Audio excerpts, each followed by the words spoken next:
Why would you trust someone that gets high that is supposed to take care of you while you're high?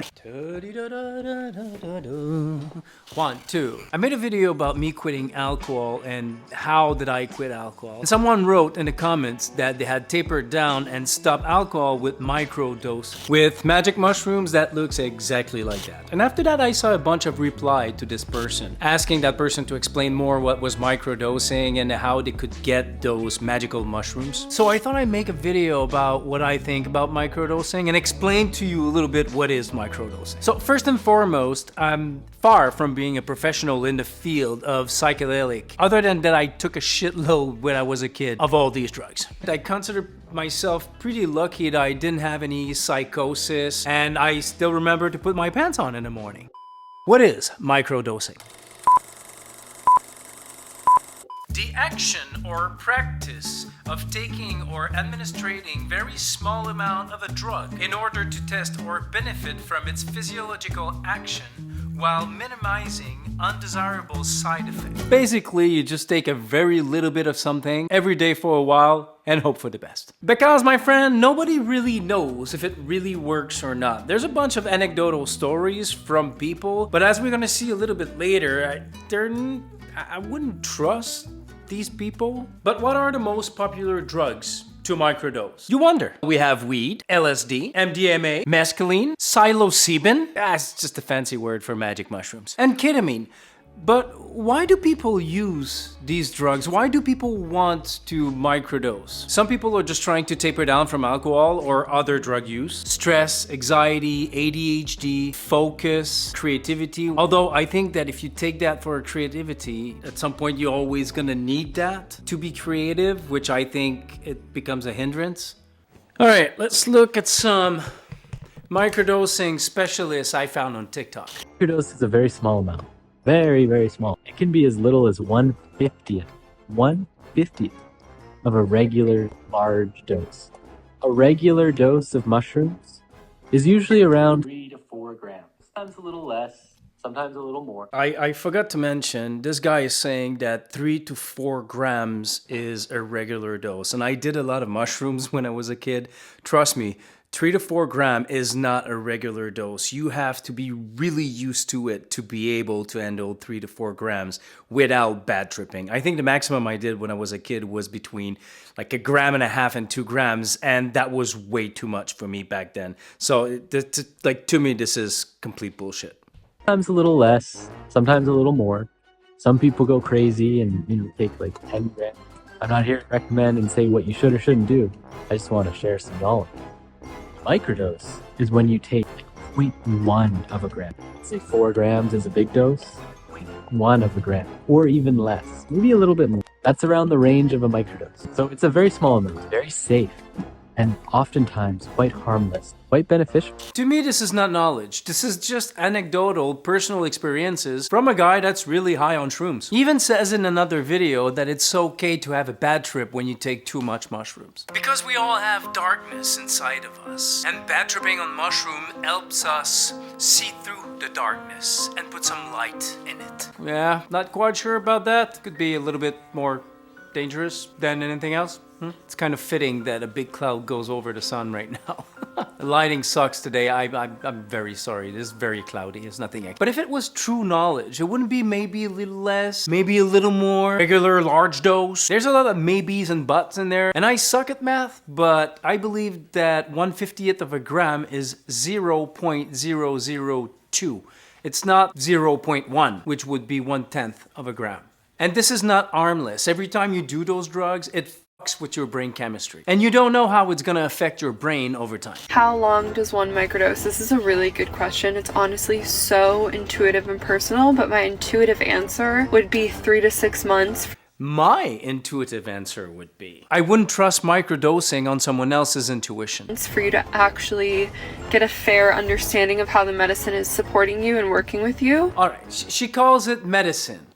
I want to emphasize, These are psychedelics. they are uncontrolled drugs. And I'm not saying that controlled drugs are better, but at least there's some research behind it, so you know about the side effects that it can have, I went and checked the comment section just to see how people were engaging with those videos. And it is full of people wanting to know how to get these things. Can't just trust some random TikToker with your mental health. It is very dangerous. Actually could make you worse, because there are some cases of people that tried to microdose and they became worse than they were before. And also, there's absolutely no way to know if your brain is pre-wired to do a psychosis. Research says that it could be related to genetics. Like if you have it in your family, you might have more chances to do a psychosis that would transition into schizophrenia. But again, this is not 100% sure, and there's no test for you to know if you are prone to do psychosis. But Jonathan, what is a psychosis? A psychosis is a condition of the mind or psyche that results in difficulties determining what is real and what is not real. Symptoms may include delusions and hallucinations, amongst other really bad things. And they say that 3% of people in their lives are actually going to experience a psychosis episode. And you're probably telling yourself, 3% is nothing. And what I say to you is, people do win the lottery. Are you really willing to bet your mind on that one?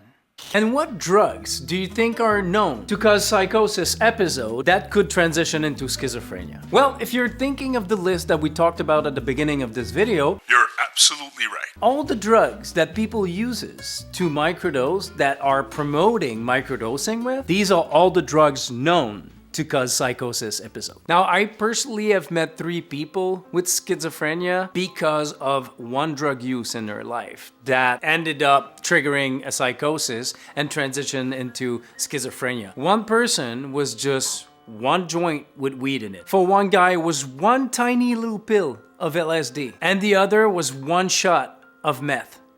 That's it. That was enough to trigger a psychosis for all of them. And now they're all schizophrenic, medicated for the rest of their lives, hearing voices, and all of them told me the same thing. I wish I've never taken that drug. You never know what's gonna happen to your brain. It's literally going to the casino and playing roulette. But, with your mind. Obviously, I fell in a rabbit hole and I researched a little more, and I found another way that people use to try to heal themselves or just get fucked up. It's called speed toting.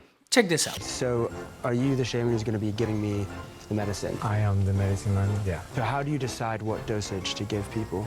Basically, I'm a highly intuitive person. Highly intuitive person. Doesn't that remind you of someone? But my intuitive answer, Jesus Christ. The way that I commune and I serve is I connect with your higher self, What's my higher self telling you now? around 40.45 milligrams. Okay. Yeah. 40, 45. The guy doesn't even look sure. Also, the thing is, the shaman is the one that's supposed to take care of you while you're tripping, because this drug is super, super strong and you're not there at all. And he's supposed to watch over just to make sure you don't hurt yourself. And the guy, before starting his ritual, actually takes a puff. The shaman takes a puff. Why would you trust someone that gets high that is supposed to take care of you While you're high. And the guy making the video, he has a camera crew around him. He has people he knows, but a lot of people go in a jungle, especially in Mexico. They just go there by themselves. And unfortunately, a lot of bad things happen to tourists that go try this thing in hopes that it's gonna help them, and it just ends up hurting them more mentally and physically. And if you didn't know, speed toting is squeezing the venom out of a toad and just smoke that like crack. I believe people go towards those alternative solutions to cure their ADHD, stress, anxiety, depression, insomnia, because they feel like nothing else is working. And I know that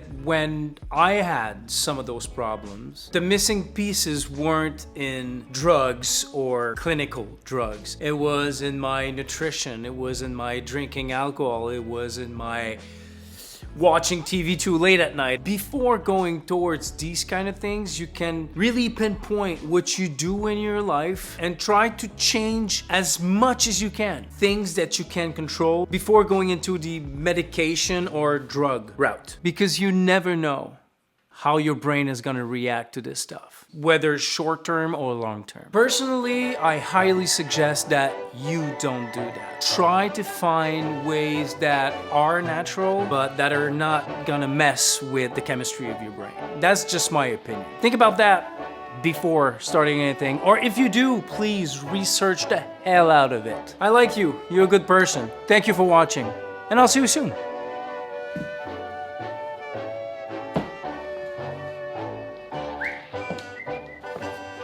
Actually, I have to come back to close that.